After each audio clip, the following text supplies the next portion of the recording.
qué los hombres somos como somos? ¿Cómo podemos tratar y entender mejor a una mujer? ¿Cómo saber lo que ellas quieren? Zona 3 presenta un programa cuyo nombre lo dice todo. Lo que ellas quieren, con la doctora Alicia Soltero.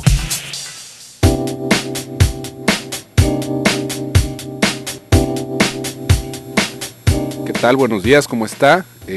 Ya escuchó, supliendo a la doctora Alicia Soltero, estamos unos colaboradores de su programa Lo que ellas quieren.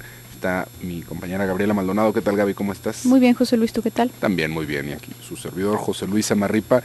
Y vamos a tratar el tema del día de hoy, que también la doctora había dejado medio desarrollado, podríamos decirlo, que hoy es el día que nos toca a nosotros colaborar alternadamente. ¿De dónde surge la autoconfianza en las personas? Y creo que este es un tema bastante interesante porque de alguna forma es este tipo de características que las personas van buscando fomentar en su personalidad, ¿no? Podemos ver cualquier cantidad de libros de superación personal, talleres, seminarios, técnicas, chaolines, de cómo hacerse una persona confiada en lo que uno quiere, ¿no? Porque vamos pensando que este tipo de características van siendo importantes para ser una persona exitosa, que si nosotros tenemos confianza en nuestras empresas, tenemos confianza en nuestras habilidades, vamos a poder desarrollarnos de una mejor manera en el ámbito en el que nosotros estemos buscando esta mejoría. Entonces,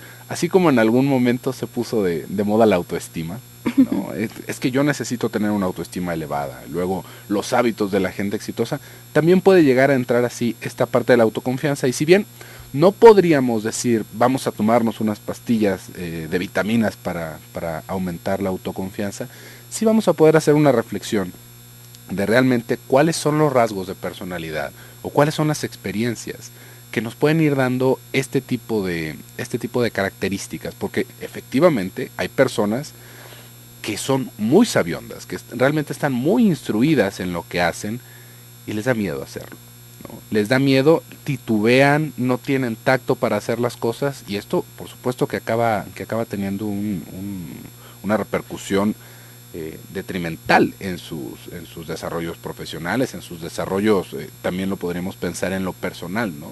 Como una persona podríamos pensar bien parecida, ¿no? Atractiva, le tiembla la voz cuando se acerca a platicar con alguien, ya sean amigos, ya sea pareja, y esto por supuesto que va teniendo un impacto en sus relaciones sociales, ¿no? Son situaciones en las cuales hasta se van acuñando frases, Gabriela, me suena que decían por ahí, la suerte de la fea, la bonita la desea, que realmente no tendría que ver tanto con la suerte, y ahorita pensando más o menos qué relación puede tener con esto, nos vamos a dar cuenta que si tenemos menos recursos a veces de los que pudiéramos pensar necesarios para desempeñar alguna tarea, pensemos en esto del conquistar al sexo opuesto, tendemos a desarrollar otras habilidades que lo compensan y que acaba pareciendo que es esta suerte, que realmente ahí hay algo que nosotros no sabemos del todo, pero podemos ir desarrollando, y creo que en ese no saber qué es, podríamos encontrar esta autoconfianza. Sí, esta confianza que pueda depositar uno mismo en sus proyectos, incluso su interpretación de las cosas alrededor, tiene que ver con la autoobservación, con esta observación que hacemos de nosotros mismos. Y cuando hablamos de autoobservación, si lo queremos ver desde un punto de vista psicoanalítico, estaríamos hablando de conciencia moral, ¿no? Nuestra conciencia moral no únicamente nos indica qué es lo que tendríamos que hacer o dejar de hacer en el estricto sentido de la moral, sino que también nos está observando y evaluando constantemente, ¿no? Entonces aquí definitivamente deberían existir muchos más panoramas, pero no podemos ni tampoco intentamos abarcarlos todos. Pero me vienen a la mente dos muy importantes. Por un lado, una conciencia moral demasiado estricta tan estricta que termina siendo perjudicial, lejos de permitirme hacer las cosas de la mejor manera posible, no me permite hacer las cosas, ¿no? Cualquier esfuerzo que esté haciendo probablemente va a ser pésimo, entonces repito y repito y repito y termino por no hacer nada o hacer muy poco en un periodo muy largo de tiempo. Esto por un lado. Por otro lado, está el aspecto de la libido que yo pueda depositar en mis proyectos, porque esta autoobservación a veces es verdad, es muy punitiva y no me permite ir con confianza con los recursos que tengo hacia adelante, pero en otras ocasiones es verdaderamente sincera esta autoobservación cuando me digo, no soy capaz de hacer esto.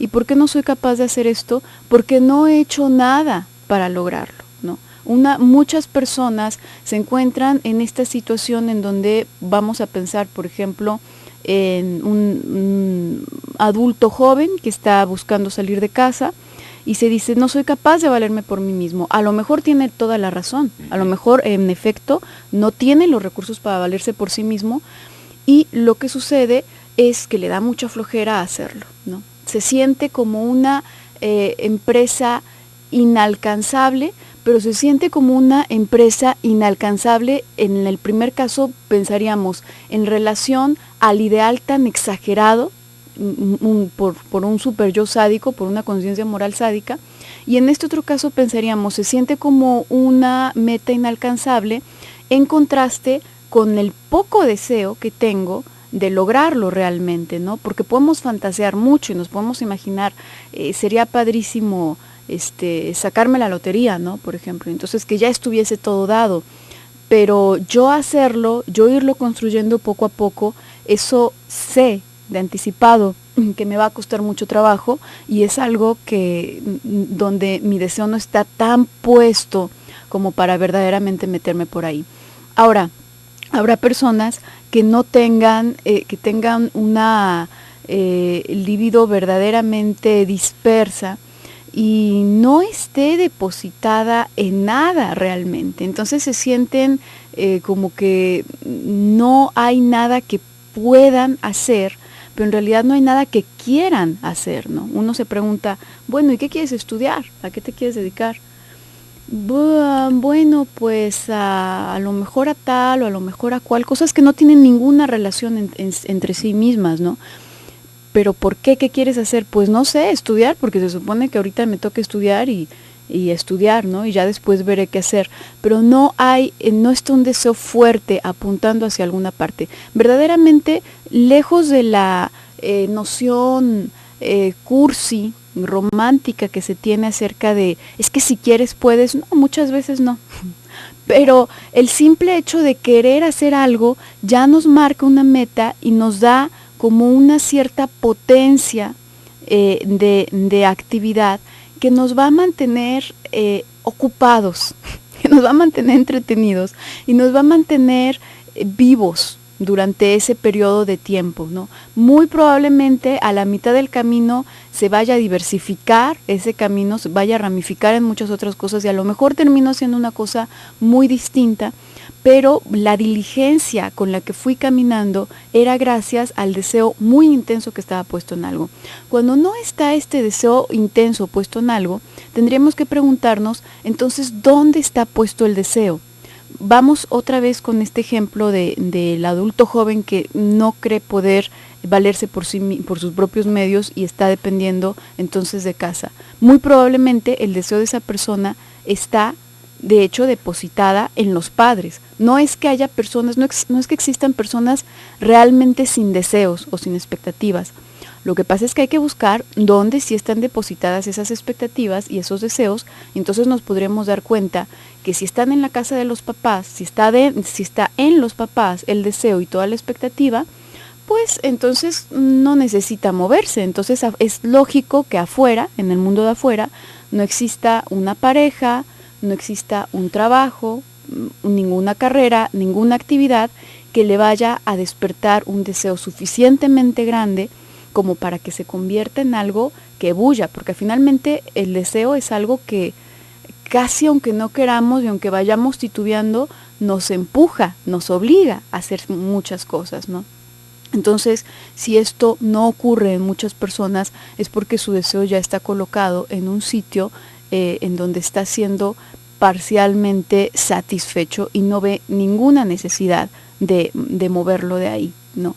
Podríamos ver, por ejemplo, a tantas personas, tanto en la cuestión de su casa, como en la cuestión del ideal, por ejemplo, ¿no? Incluso en este sentido, en donde es el ideal y es la conciencia moral punitiva la que nos está deteniendo de hacer ciertas cosas, pues podemos observar de dónde viene la conciencia moral. A final de cuentas, la conciencia moral es una instancia que nos critica, pero viene de otra persona, ¿no? Es otra persona quien nos instaura eso. Y vamos a ver que a veces nunca se mueve de esa persona.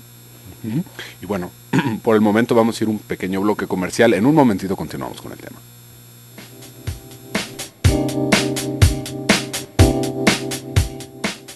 Síguenos en Facebook, Zona 3 Noticias, la estación del reporte vial. Zona 3, 91.5 FM.